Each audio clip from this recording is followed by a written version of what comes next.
See if anyone joins in the beginning. That is, so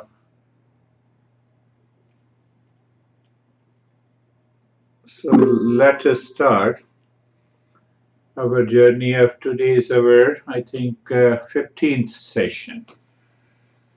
So today we'll understand something about grace, blessing.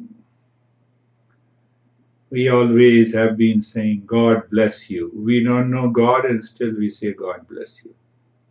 God bless America. This is good, but how this blessing is understood or the grace is used in the journey of meditation, mindfulness, and especially in the Eastern wisdom.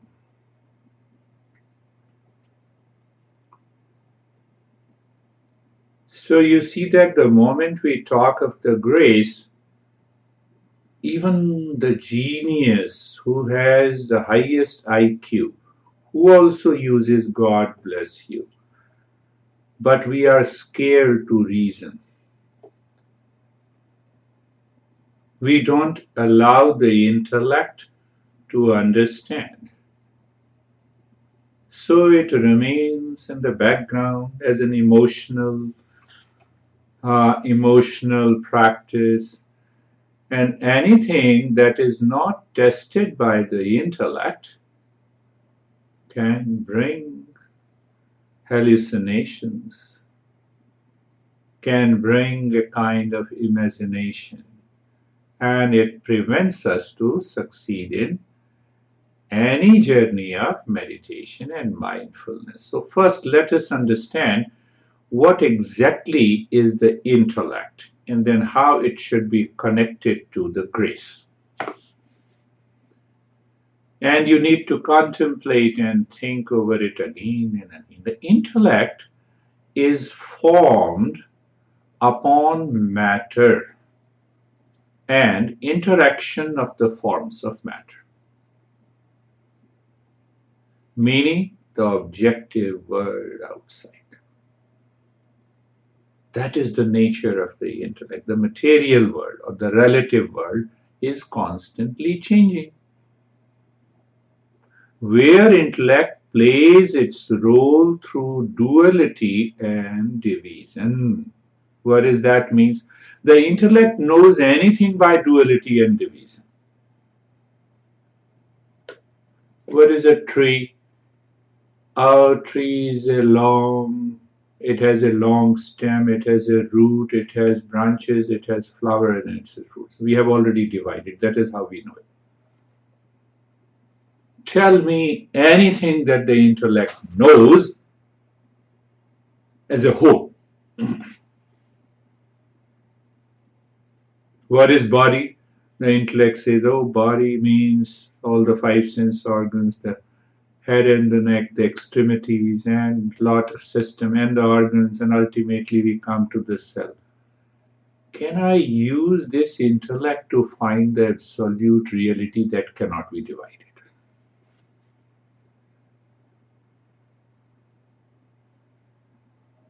That cannot be divided.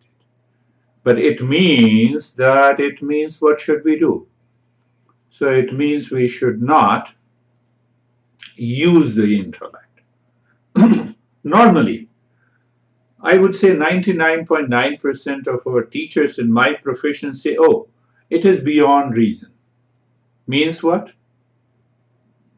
I should not use it. So now when I'm not using the intellect, I'm bound to enter into hallucinations and imaginations. I have not checked my emotions. I have not checked my animal mind. So the mindfulness and meditation doesn't succeed. Just pick up, understand the simple thing. The intellect cannot understand the fundamental nature of reality because it is based on matter, because it is based on the forms of matter and the interaction of the forms of matter. Ask the intellect, do I know you? Yes, I know you. How? Shape, size, name, form. See, look at many divisions. Age, gender, citizenship. See that. And what we are looking for? We are looking for a fundamental nature of the reality based on, we are looking for fundamental reality means, I want to know myself as an absolute. Can I divide myself in order to know myself? The answer is no. Answer is no.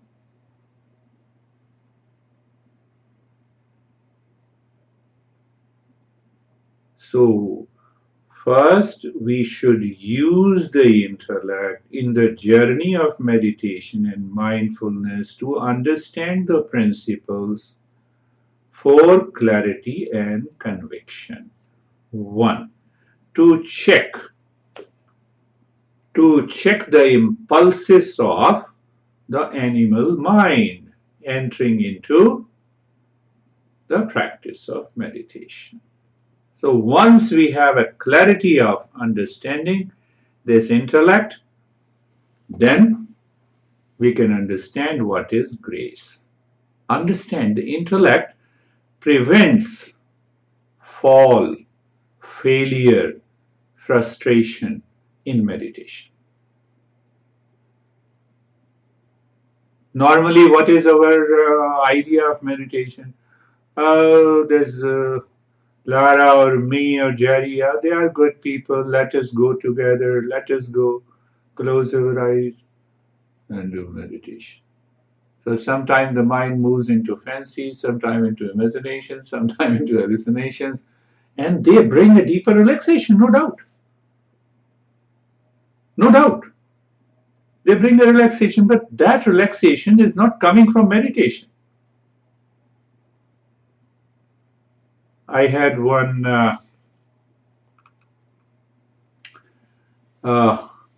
student in New Jersey, and he came and he said, no, I'm interrupting you before you talk. I said, go ahead. I have a vision of Jesus. I said, then why you are here in meditation session? You have a vision. No, I also talked to him. I said, very good. So you don't need any meditation practice. Do you talk to him? Yes. So please talk to him to put you into a deeper meditative state. You don't need any teacher. We have such a strong conditioning like this. Meditation should bring freedom. Intellectual development can stimulate the awakening of intuition.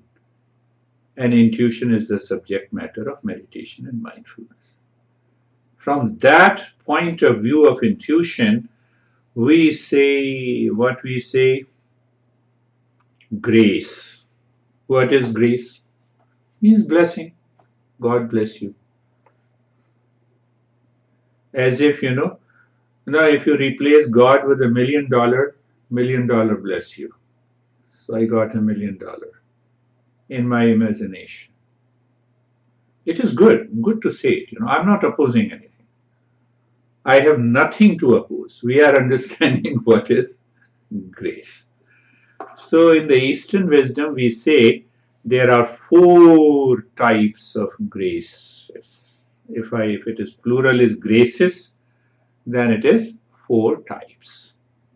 What is grace? Blessing, thanksgiving, favor. What is the first grace? First grace comes from the word in the existence. Basically, we say it comes from the existence. Existence expresses itself into the material world of people, place, objects, our profession. We don't know the true nature of the existence. That is the journey of mindfulness. That is what we want to discover.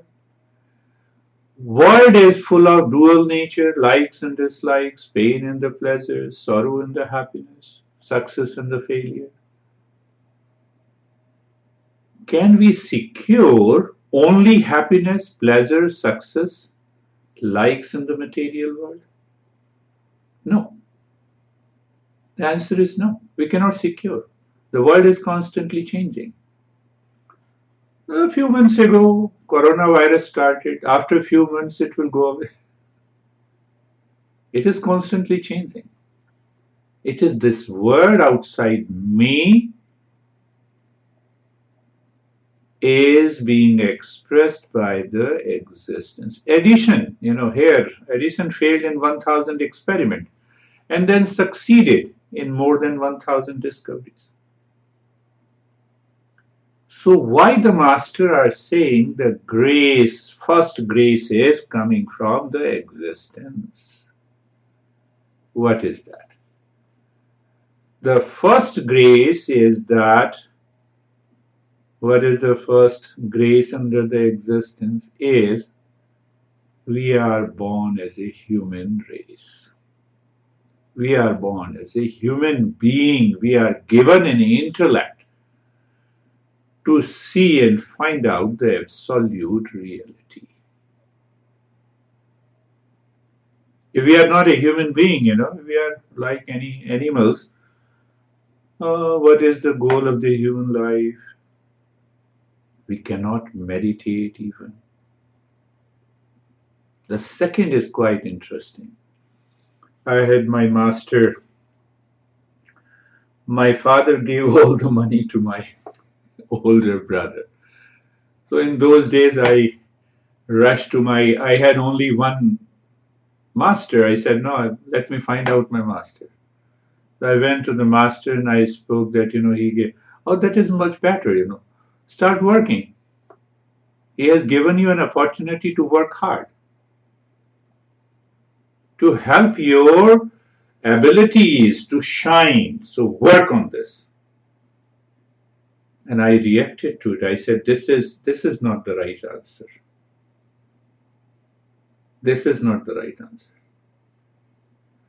So he asked me, why you have come to me?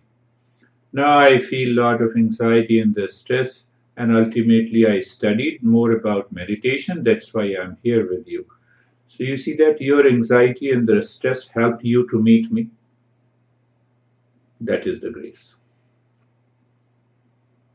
That is the grace. First grace. If you get what you like, become aware of it, it will not stay for long. If you have any problem in the world, consider that problem consciously and try to solve it as if it has come in my life to become stronger. That is how the master explains the first grace. So once you realize, I have seen a lot of people, I just want to explore why a person approaches me.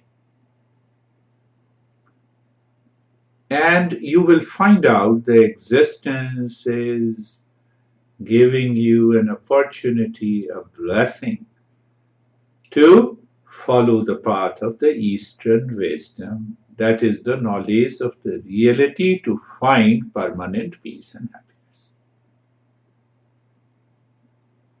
Any opportunity, any problem is a blessing. Can I take it? Now, once you understand that grace, then what happens? The second grace coming from the study, learning, listening, the principles of Eastern wisdom, either studying by yourself or listening and learning from the teacher. Shastra, it says, but I need to contemplate and reflect on these principles. There are a handful of masters who had no teacher, or the teacher for the namesake. Great master and Aurobindo. Think of it. All of you think of it. So Aurobindo went to another master whose master's name was Master Lele. So Aurobindo was a student and he asked that, can you teach me meditation? Yes. Can you bear it? Can you tolerate that meditative state? So Aurobindo looked at the master and said, this is totally a crazy. And this is not a uh, common understanding. You'll be surprised. Aurobindo said, yes. Lele said, first instruction, close your eyes. Close your eyes, sit steady. From there I take first step every time we do the practice of mindfulness. Second instruction, observe, watch, feel, understand that every thought is coming from outside. There is no thought can be created by you. Second instruction, the highest journey of meditation we will be doing in future. Third instruction, before these thought enters into your mind, throw them away. And he kept quiet. Master Lele, he has already given the instruction. Could you believe? Aurobindo was a great seeker. He continued sitting for 3 days without any movement. He is known as one of the great masters. And after the 3 days, he said that I continuously experienced that space, that sense of the emptiness. And from that emptiness and the silence, all these thoughts are coming and entering into my mind. And I can throw any thought at any point of the time and be absorbed into the true nature. His books are very famous and much at a higher level. The second grace. So he studied, he contemplated. Third grace is coming from the teacher. How? Teacher gives you who is the teacher? Who is we normally say Guru. What is a guru? One day I asked the master, what will happen if you leave, if you die? We used to be very frank, open. He looked into my eyes and laughed. And he said, you are still not a seeker. The moment you become a seeker, you will realize the guru never dies. It always lives with you. So he's referring a guru deep inside our heart. That is the real guru. The outer guru gives you some information.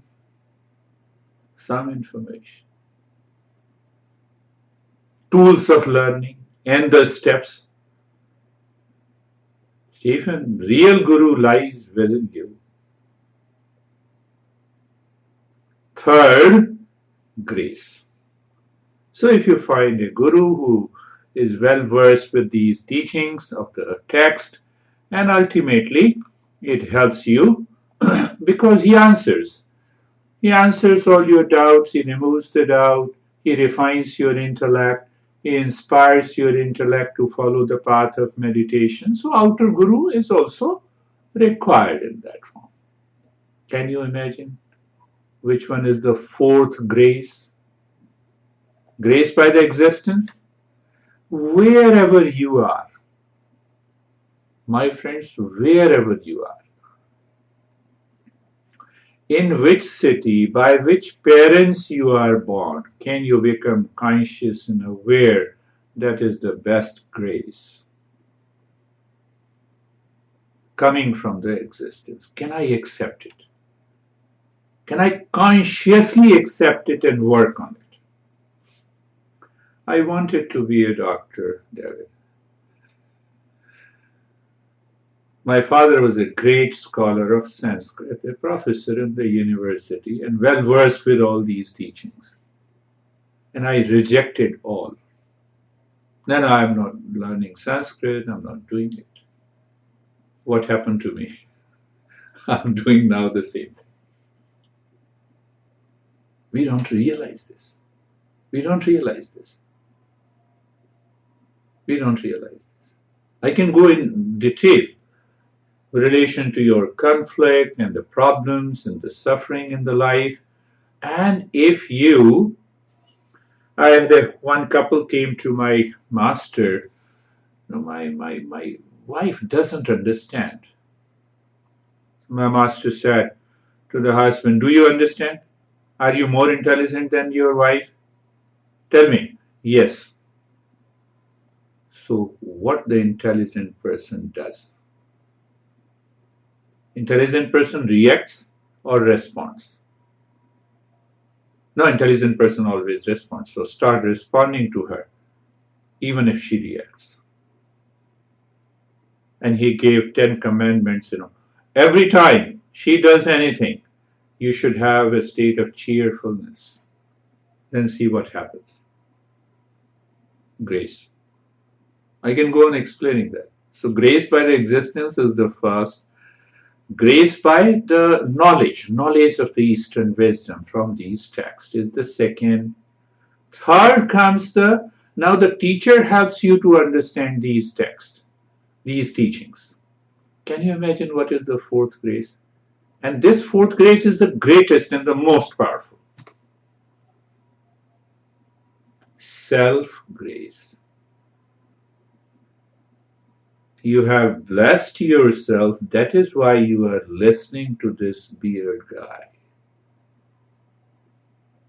How dare I guide you and force you to listen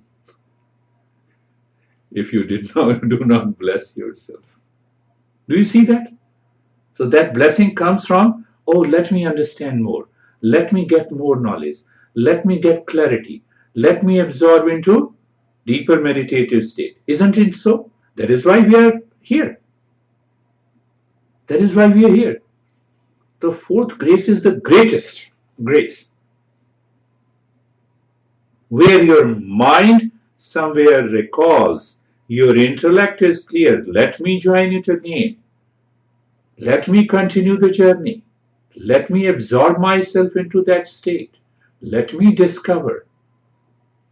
Those thoughts cannot be made permanent either by the teacher or by the study or by the existence. It is your choice.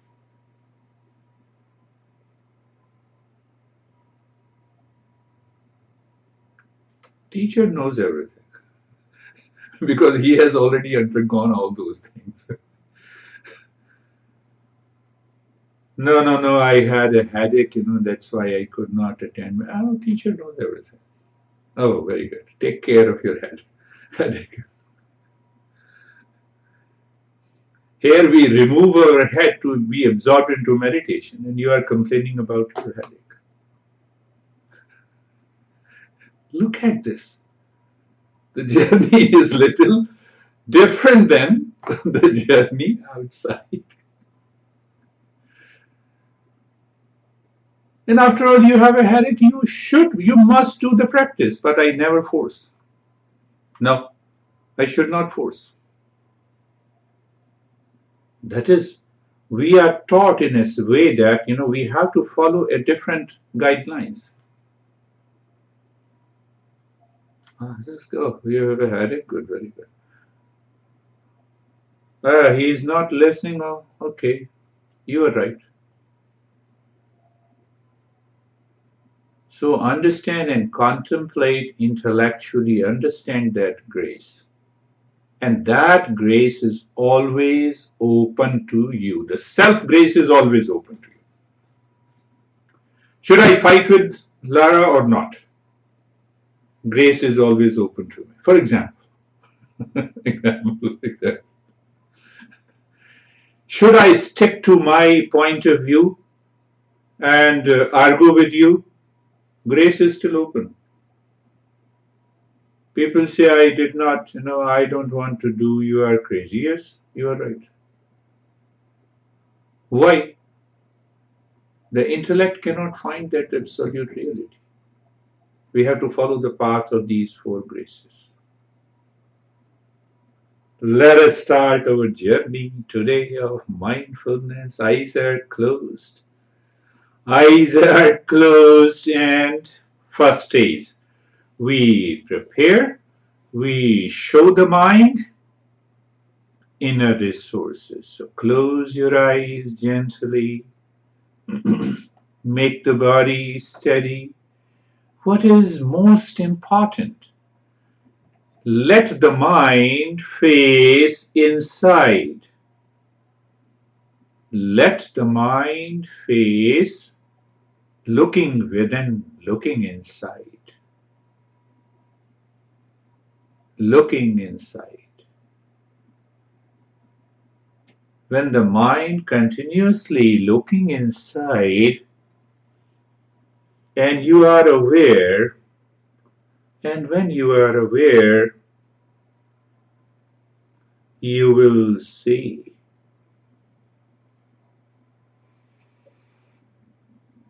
You will find out that there is a sense of steadiness.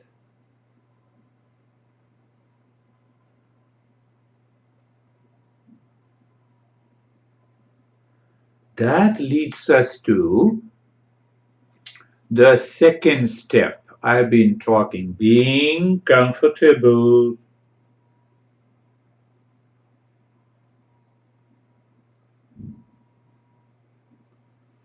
Being comfortable.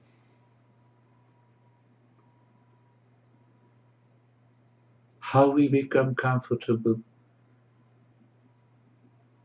Move the mind on the neck joint. I keep my eyes open. I may be meditating with eyes open, but I have to observe you guys. So, move the mind on the neck joint. Be there. Feel the presence and experience sensation, being comfortable and steadiness.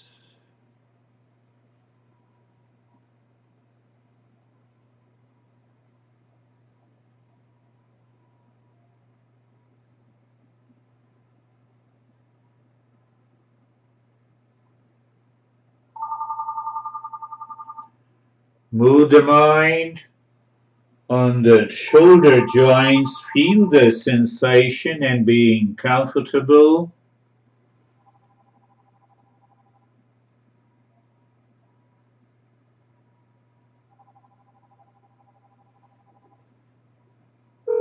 And steadiness.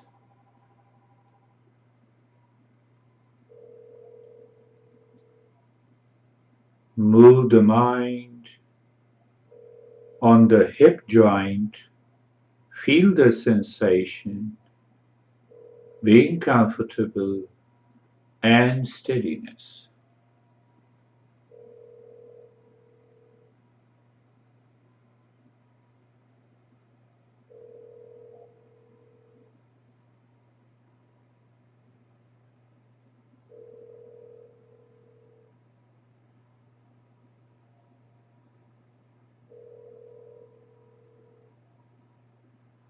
Move the mind on the entire body, from the top of the head to the toes. Here the intellect works, looking at all the joints. Intellect divides and perceives.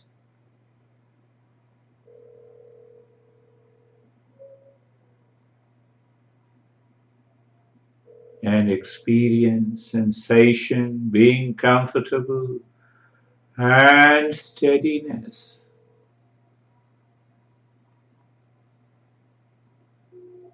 Now,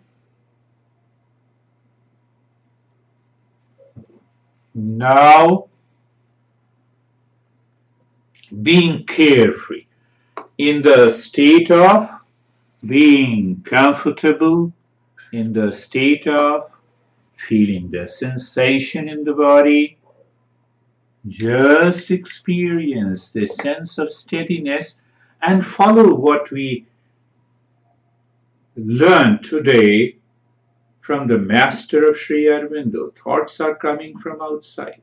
Just maintain awareness. You need not to throw outside. That is the way to become carefree.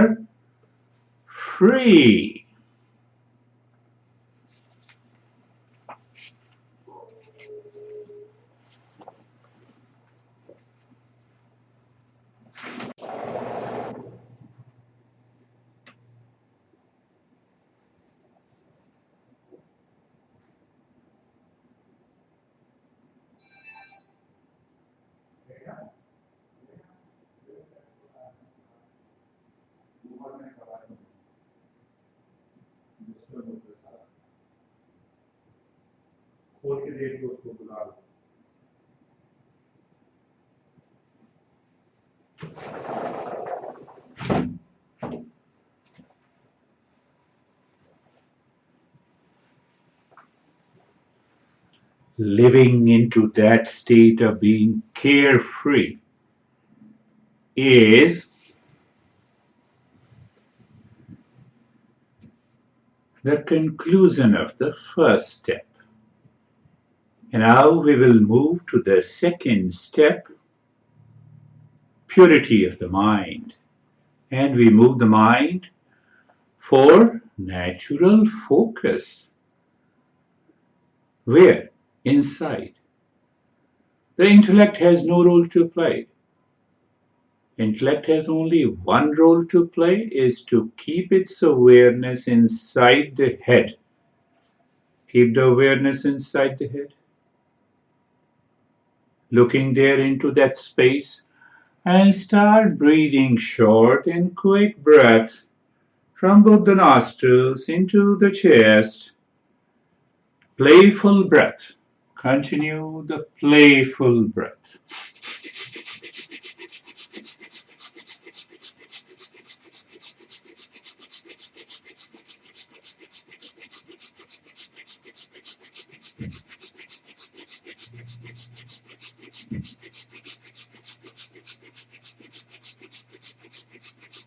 Continue quick, short breath and playful breath.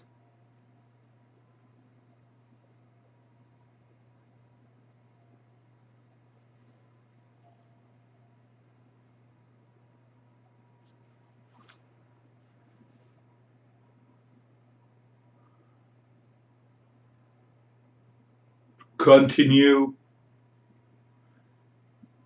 quick and short breaths.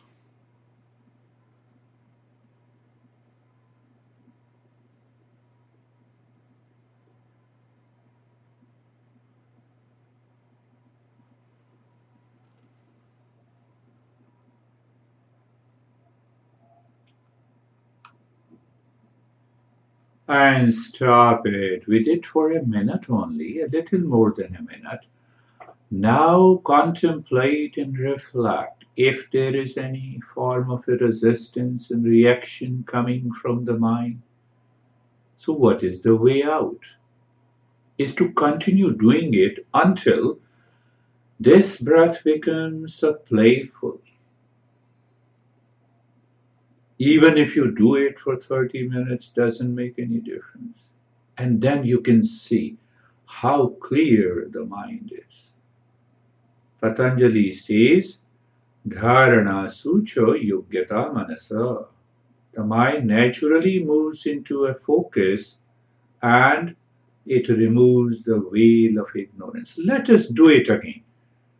Let us start breathing short and the playful breath.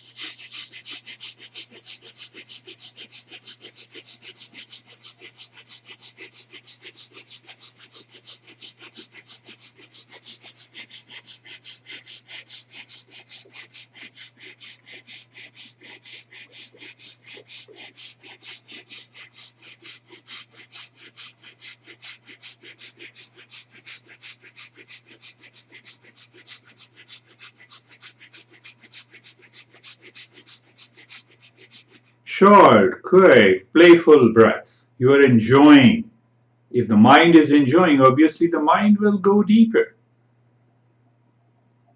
That is what the Patanjali says. He cannot be wrong. Tatakshiyate prakasha varnam.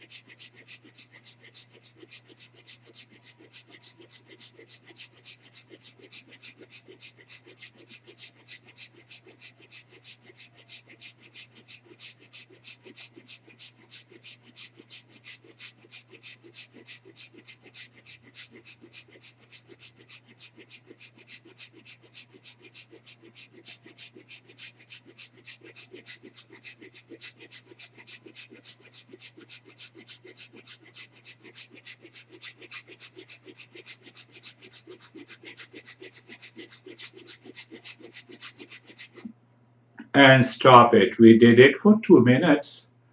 Just experience the sensation. There's a deepening of the sensation, maybe a kind of freshness inside, and there is a more stillness in the mind inside. And that stillness descends into the body. So as usual, we keep the second stage with these two practices, these two steps, regular. Take a deep, silent and slow breathing, first into the belly, then into the rib cage, up to the throat. And while breathing out, you have to make a humming sound. And you will experience your breath rate per minute drops down to 4. Let us start.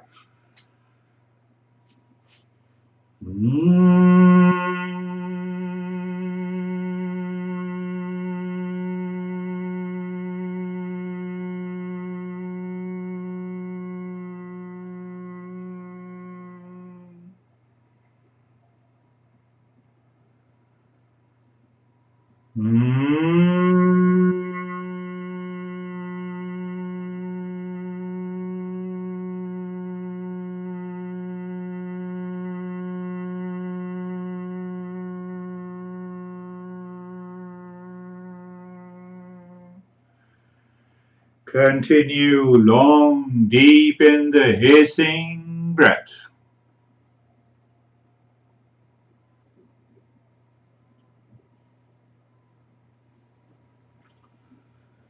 Long, deep in the hissing breath.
Continue.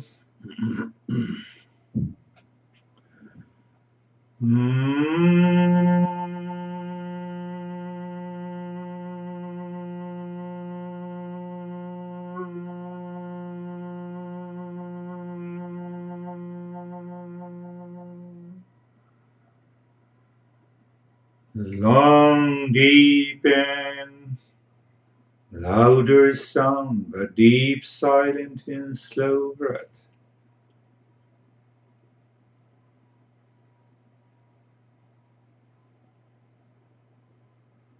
And stop this humming sound. We are moving into the stage 3 to bypass the body and the world outside. We are aware. You know about the bypass, you are aware of everything.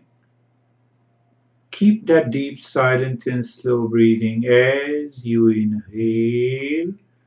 Move the mind deep inside the right arm, either from the shoulder to the fingers or from the fingers to the shoulder. When the breath, when you exhale without making any noise, move the mind from the fingertips to the shoulder. So the space and the darkness inside is the highway. Your breath is the car, the mind is the driver. So the mind is driving through the breath in the space inside the right arm.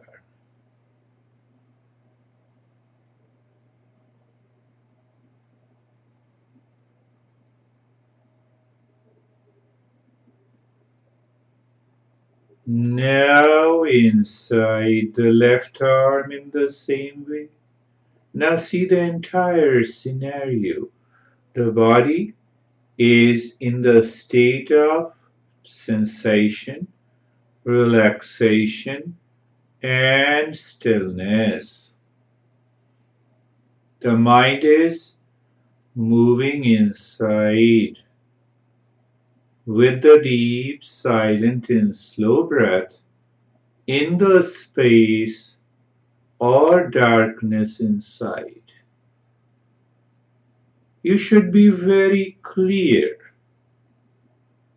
that intellect cannot enter inside, so it is a projected darkness. Intellect says my sense organ, my eyes cannot see what is inside. Or if the mind dictates the intellect, then the mind will say, no, I see the bones and the blood. Then it starts fancies and imagination.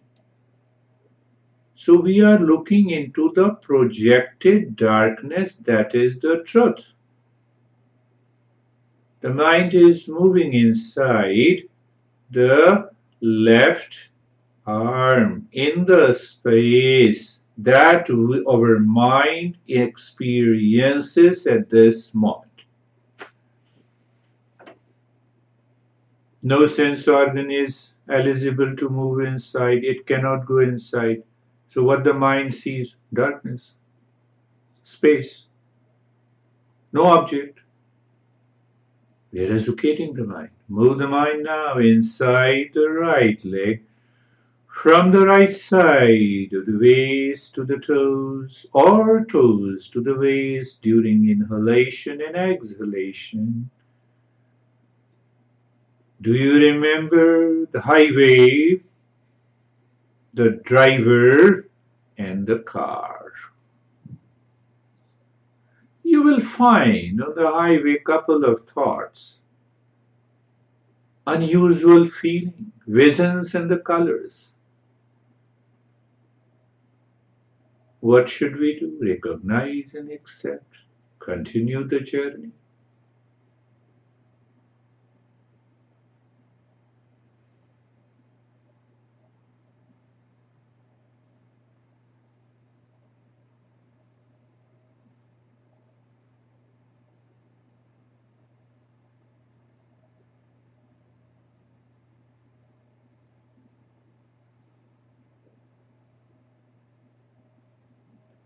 And now inside the left leg.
And now inside the spine from the top of the head to the tailbone and from the tailbone to the top of the head.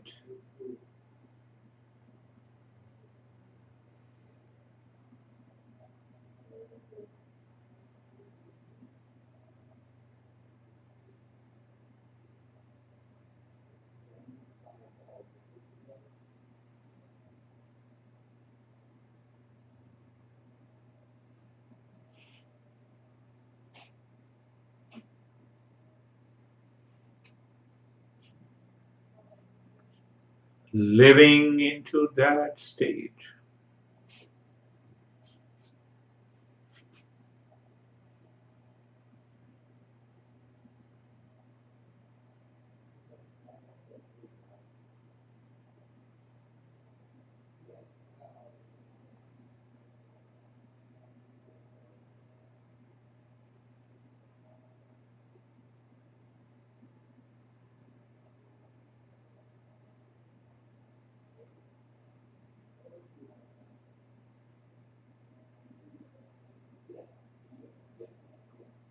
Now we move into the stage 4 where we bypass the body and bypass the breath.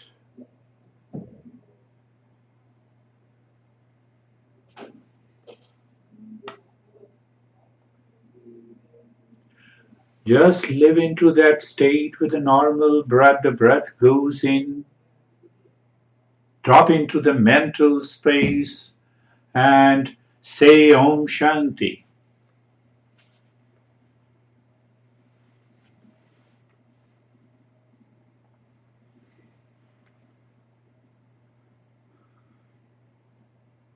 Breath returns, comes out. On the breath, you drop Om Shanti.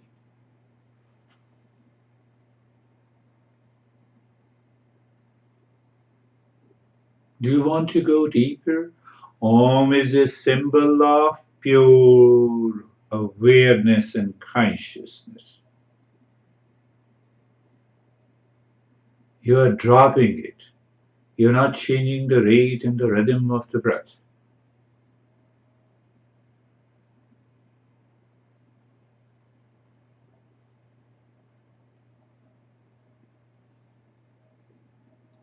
The moment the breath goes in, the moment you say Om, just be aware of the top of the head and Shanti inside the heart. That's another way.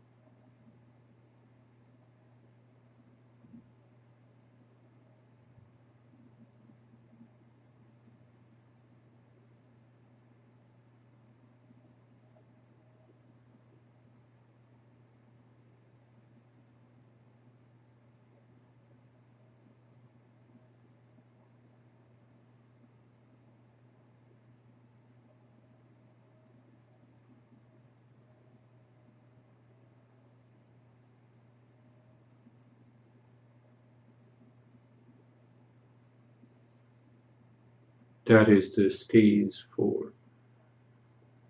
You see, we are not using any breath or the body except symbolically Om Shanti, Om, crown of the head. Shanti, deep inside the heart. And you will discover some unusual experiences in the changes.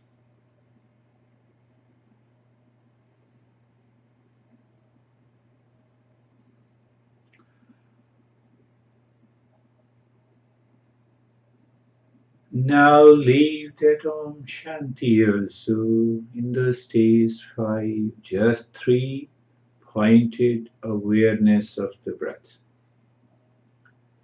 Don't focus. No concentration, no effort. You are aware of the breath going in and out. That is the first point of awareness. What is that awareness? You know the breath is going in and out. Second thing, you are aware, you feel the sensation of the breath going in and out. When the breath goes in, you feel the sensation. Why we don't feel the sensation during the day? The mind is totally outward. Third point, we give a break to the mind. No change in the rate and the rhythm of the breath. No change means we're not asking the mind to do anything. That is to understand the breath mindfulness.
And do nothing, remain as you are.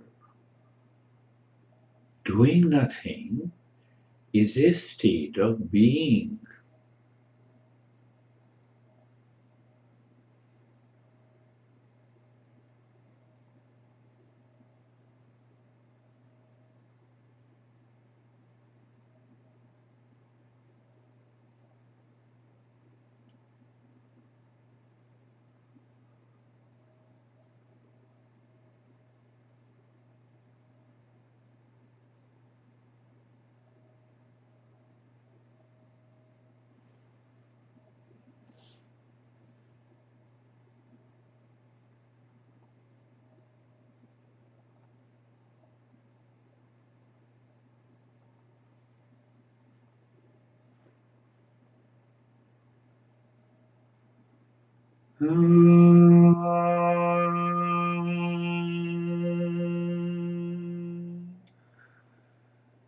Shanti, Shanti, Shanti.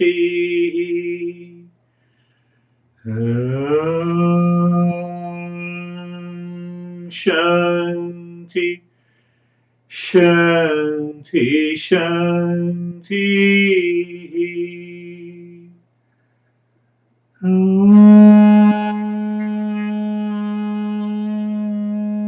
Shanti, Shanti, Shanti. Bring your awareness on the right hand, your awareness on the left hand. Lift your both the palms if the palms are clear and clean. Then bring the hands down your eyes, open the eyes inside, know your experiences, and bring the hands down. Now we will share our experiences. How are you, Lara? I am good. I saw different colors today. Yes, improvement. I could see that. Yeah, it's much easier for me to still. One of the other things I really notice, if I can do my morning ritual or my morning routine before, it makes all the difference in the world. Yes. Because then my mind's not scattered. Yes, it is. If the mind says if you perform morning ritual, then it is very easy for you to meditate successfully. Continue doing it until you should also succeed without any ritual. Mm-hmm. That is a step higher. Okay. Then just eyes are closed and the mind has gone inside. What ritual you need to perform to recognize Eric in your house? No, I think for me, it's just a matter of taking the time to move my body a little bit in the morning too, to get outside for a few moments. Also to get clean and that make sure I'm showered. Yeah. I noticed that those things make a big difference for me because otherwise I'm distracted with that. Like I need to do that. Yeah. Definitely we should continue all those rituals and cleaning, going to the restroom, taking a bath. So today I took bath first before meditating. Okay. Then yesterday I meditated first until 6 and then I took the bath. Right. So those are natural things. So once the time comes, the mind says, I'm already into that state. Why don't you sit and move there?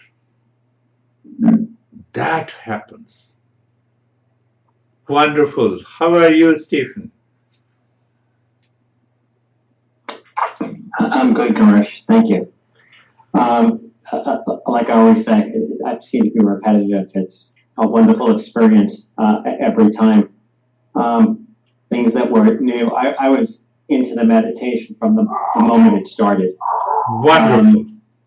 But to me, the big two differences that I recognized, and in fact, I'm still going through it, is that my body temperature has changed, that I'm actually starting to sweat, which really took part the second half of the meditation. But when we started our focus on from the fingertips to the shoulder, I actually saw myself in a sailboat inside my own body, traveling up and down, which was really cool. And then the body temperature changed to where I felt when we started going through the Om Shanti part, I just felt the pressure in my head and then going down to my heart in the Shanti.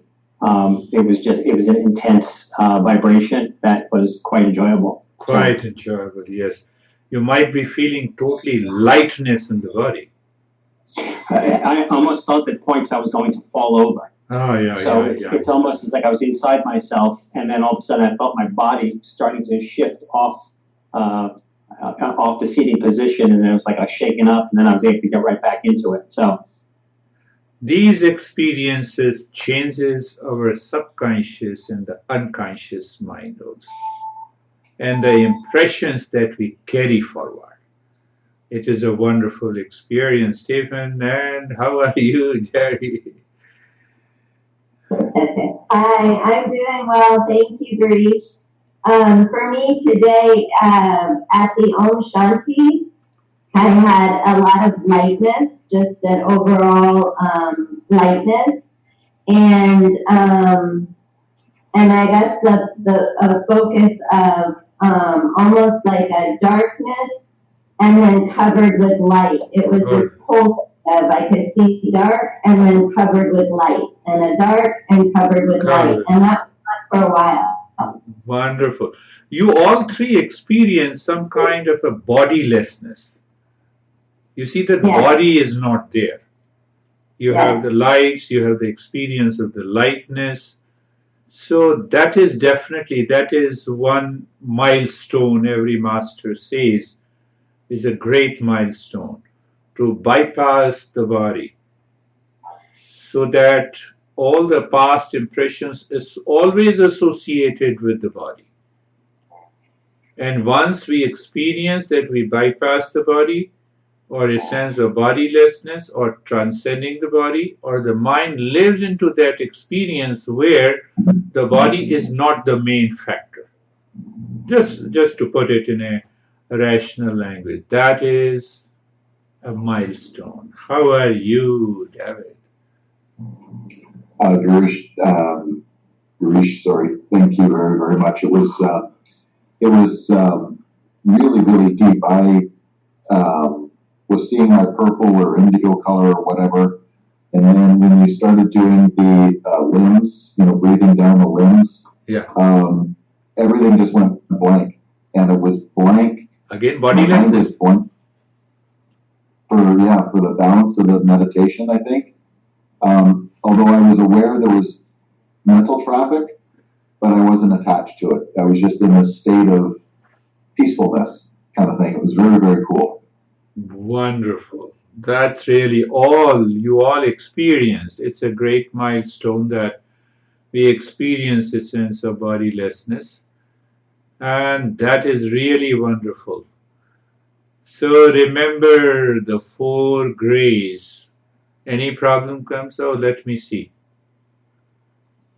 Put intellect into service. We claim we are intelligent. Why don't put your intellect into service? Why to get worried about any problem in the life? Any problem. Don't allow that emotional part to, anxiousness or fear. You see that? That is the first grace.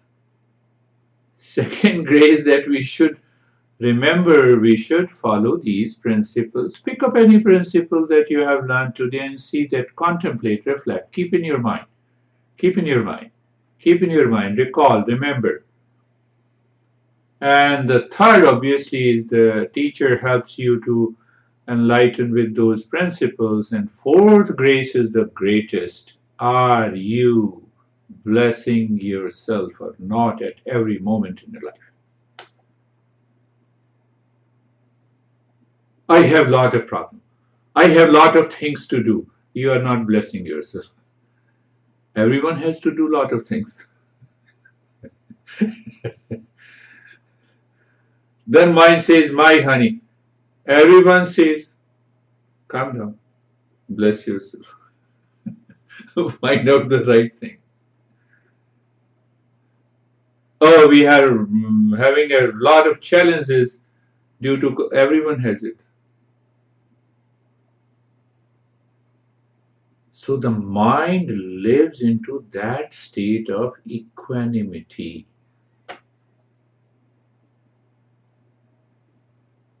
That is all. Thank you very much. We'll meet on Thursday. Thank you. Thank you. Namaste. Namaste.